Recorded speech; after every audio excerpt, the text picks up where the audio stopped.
I would like Wow, shots fired, huh? Sounds like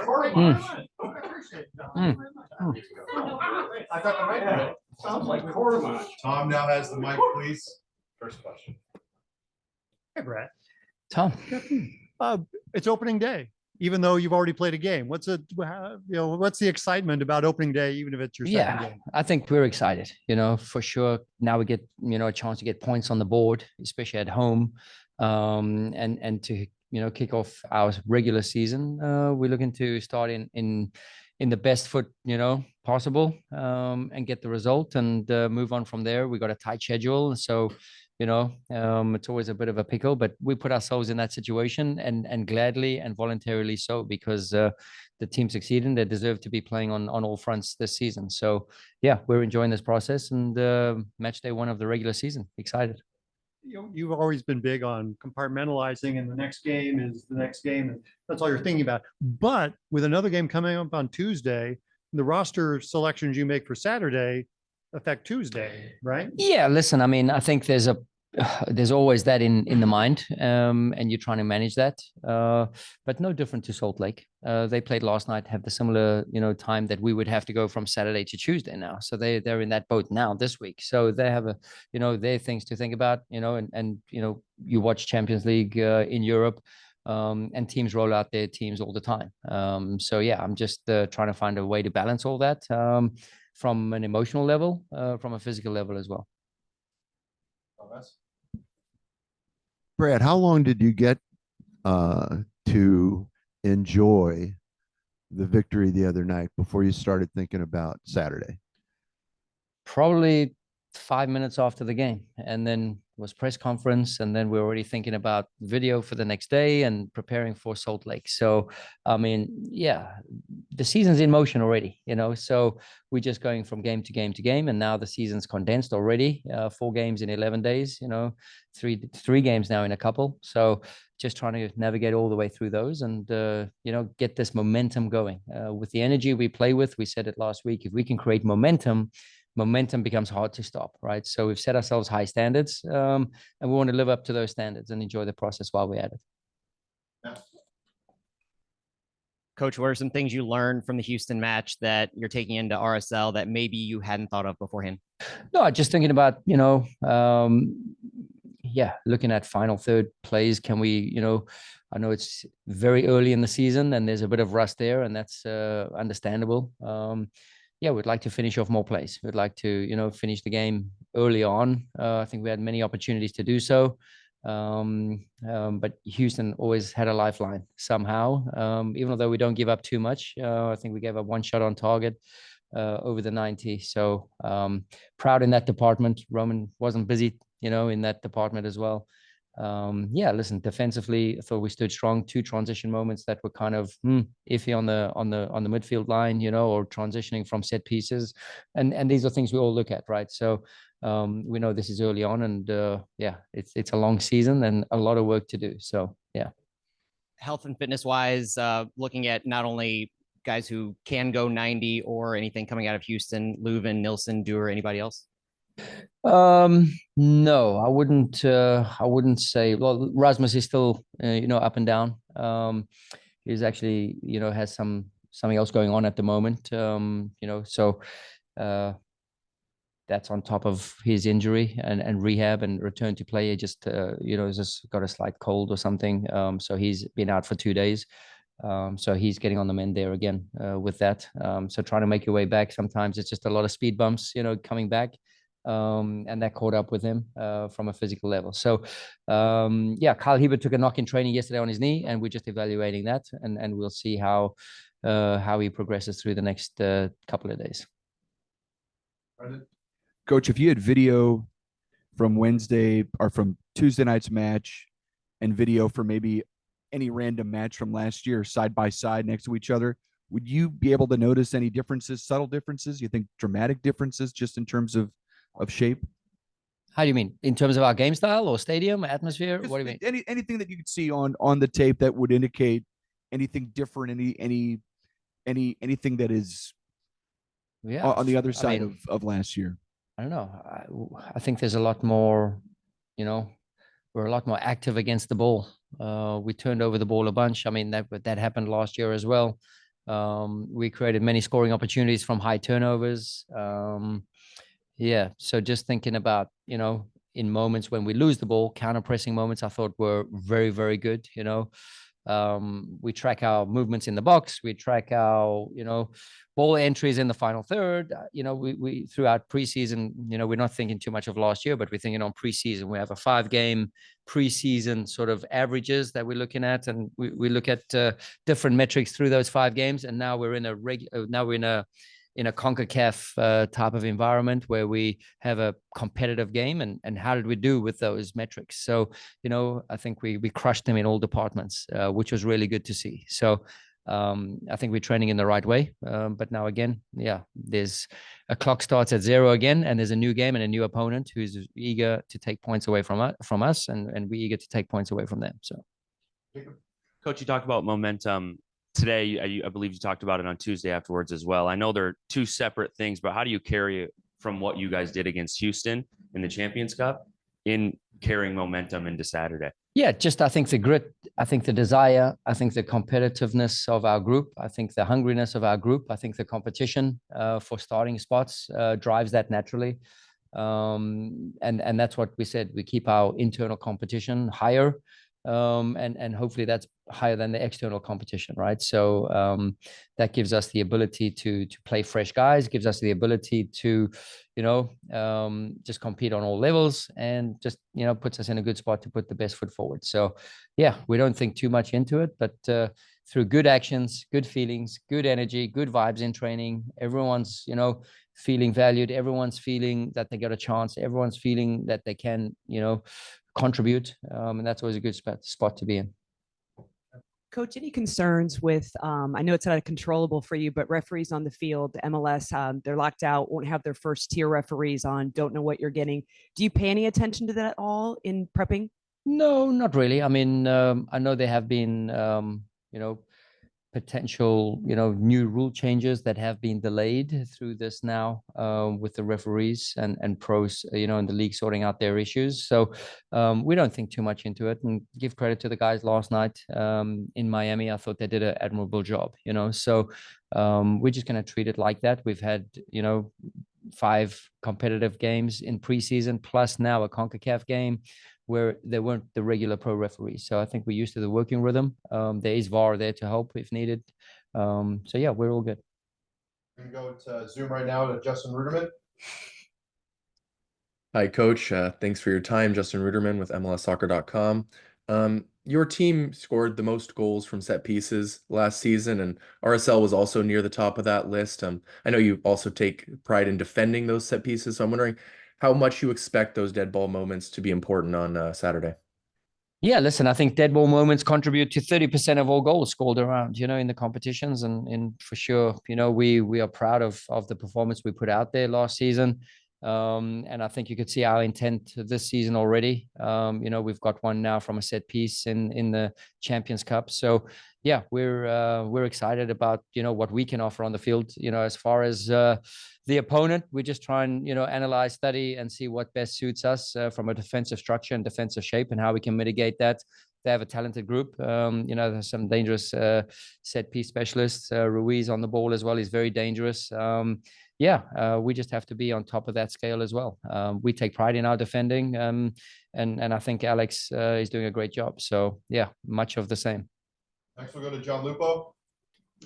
Bradley, can you talk a little bit? I know he's only on the field for 4 minutes, but can you talk about Jose's performance? I know he had the winning goal against Houston, and also, excuse me, also RSL, as you said, they have a very talented group. What specific problems do they present? I know you had a 4-0 win against the. Sorry, John, can I hold you right there? I can't hear a word, John. I don't think we can. So let me just move for a minute. Is this better? Well, I can answer your first question. The second one, I had no clue. So, in terms of Jose Kajima, I think we just need to give him space to grow, right? I think a lot's happened in a short space of time, and the less that we speak about Jose, the better. I think that's good for his development and just to keep him going on the right track. But he's a curious, inquisitive, extremely competitive individual, and he likes to learn the game. He likes to learn the game from a coach's standpoint as well. He likes to, retrieve all the data. He likes to get engaged in with the coaches, and yeah, he's very interactive that way. So I'll put that from a behind the training standpoint and behind this what you guys see. And he has certain qualities within our game model. So you see him counter pressing, you see him, having the urge to step in and win a duel and be on the front foot. So, that was a small microcosm of what you can see within our game model, why he fits with us. But yeah, I wouldn't, expand too extensively. He needs time to grow and learn and embrace what we got going on here. I don't know if you can hear me now, but I was just going to ask what kind of challenges RSL presents. John, we're gonna go to Kevin. Hey Bradley, how's it going? Just wanted to kind of follow up on a question that came in earlier. It was the idea of there'd be two kind of opening games, one in the CONCACAF and then one for MLS. I know for Saturday it seems to be probably a little more popping circumstance in terms of atmosphere, fans, and all that. Just what in terms of all that, how much more of a celebration would it be for you guys with the fans Saturday? Knowing how well you guys did last year and celebrating kind of the successes you guys had from a season ago. Yeah, I mean, we've already had one competitive game, right? And we came out victorious in that game. So that gives everyone a bit of sense of energy and excitement for the next games ahead, right? So that the next game ahead is a season opener. For sure, we're excited about that. For sure, it's a celebration. I'd say it's a continuation of, a performance that we put out the other day. I thought we were really good in many, many departments. I think the scoreline could have been different in terms of more goals for us. And I think we deserved more goals than just the two. But yeah, that's soccer sometimes, and you're not always in control of those types of things. But yeah, we're excited, and we know there's a certain buzz around City Park when, when we're having a really good action with or without the ball, and we can feel the momentum shift from time to time. And yeah, we're going to need all the fans we can get, and for sure we want to intimidate every team that comes into City Park, and I don't think Saturday is no different. Saw Indiana Vasiliev out there with that brace on his Yep. right wrist. Is everything fine with him? Yeah, I think his observation of his reflection post game was pretty accurate. I think he has some fracture in his wrist. The extent and what's going on and how long, I don't know, but he did receive a fracture in the wrist. Yeah. So but can he play Saturday? Yeah, he was training out there. He's fine. Yeah, he can play. He's eligible. Coach, thank you for All joining. right. We appreciate your time. Thank you. Thank you, Brad. Aziel, how do you feel about opening night number 2? What's the excitement level about this, or is it different after Tuesday night? No different. I think we're really excited as a group. You can see after the game versus Houston, we're really happy about our performance and how we unified and get the win. How did you feel about the offense? Because as Brad was saying, it looked like you guys got the ball well up the field, but then just getting that last pass into the box or getting in position to shoot, especially in the first half, was a tough thing. Yeah, it was tough. I think we had a really strong beginning to the game. I feel like me, Sam, Klaus, and Andy, we were on the front foot a lot. I think we can be a little sharper in the final third, but I think the chances that we're creating as a team is really strong. How was this for you? It can be a year ago when you weren't starting. You opening night. I don't know if you were even on. Did you dress on opening night? Well, we played Austin away, Right. and I Was it a dressed. home opener. No, I didn't. Yeah. So just what's that like for you when you think about this year as compared to last year? I think it's no different. I'm still coming with the same mentality. If I'm starting or coming off the bench or not in the squad, I think it's really important for players to have a strong mentality and just believing the process, because it's hard to get down on yourself or get too high. I try to stay even as much as possible. Yeah. AZ, when you're in the moment on the left side, especially, and you see chances on the right, can you take us through the mindset of during the game, trying to balance attacking and defending when you're kind of just all over the field trying to create those chances? Yeah, I think this first competitive game versus Houston, it was a little different how we set up, just because Karaskia was coming higher, and we stepped up Thomas Ostrak from the 6 up, and I had to manage that. But I think we did a good job as a team, just forward defending and blocking that left side.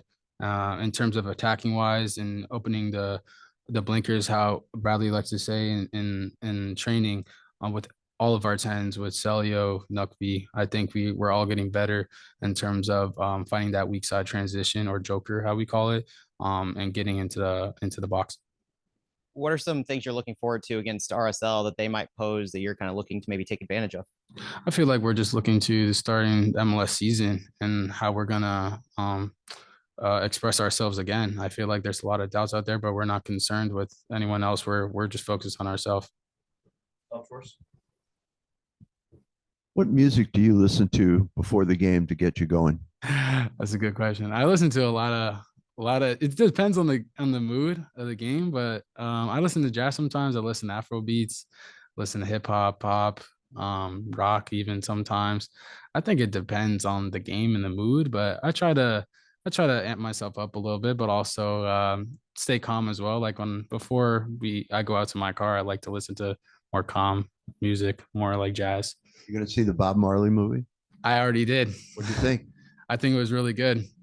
I think it was really impressive, and there's a lot of soccer clips in there too. So, Amen. yeah, Guys with fuzzy hair too. yeah, yeah. You want to run it? AZ coach mentioned a couple seconds ago about scoring opportunities that were out there, maybe not converted into goals. The day after, multiple days after a game like that, are you able to look at those? Can you guys decipher maybe a way to convert on those when you've got so many of them out there? Yeah, for sure. I think finishing final third plays is really important. However, with our strikers, Samuel and Klaus, if you look at their performance versus Houston, everything off the ball, they were extraordinary. They were great. And I think that's what builds a team together, because it's not just about our attacking players just scoring, but I think it's overall the play was just, they emptied the tank for the team, and everyone did a superb job. Next, we'll go to Justin Horniker.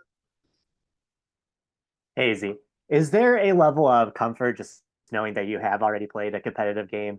You know, it's not the MLS opener, but that you already have that CONCACAF game under your belt as you turn around to Saturday?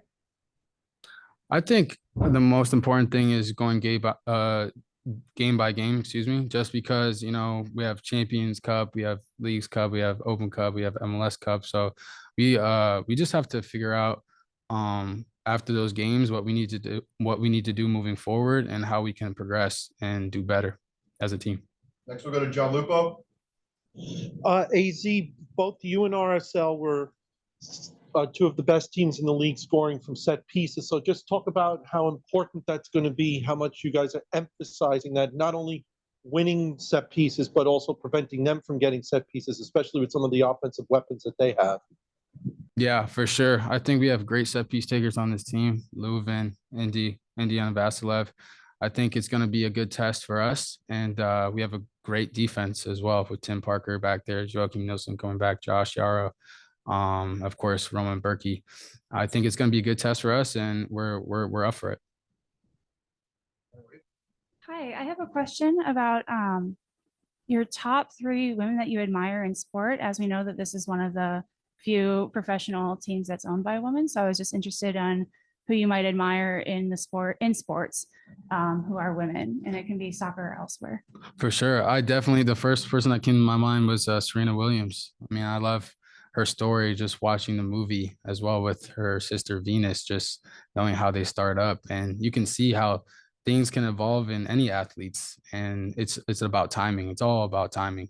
And I feel like Serena Williams as a woman, she's really strong minded. And I would say she's one of the best tennis players of all time for men and women. I feel like she's a really remarkable person. And just because, as well as Black History Month, she's one of my idols. We'll wrap up with Tom.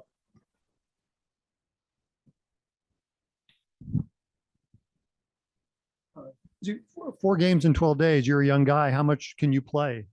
I think it's more so mental. I think Jared Phillips, he was talking about it takes 48 hours for the body to recover, and you know, we have 3 days in between each game. I think it's possible for myself or anybody on the team to recover, and we have a great depth on the team as well. So if anybody is stepping up, and we're all ready and we're all mentally focused. So you think you could do it, play on a Saturday and then play on a Tuesday? I think I'm capable. I'm pretty sure I'm capable. It depends on how we want to put out the team and what's best moving forward and how we're going to imprint our identity on each game. Izzy, thank you for joining us. We appreciate it. Appreciate you guys.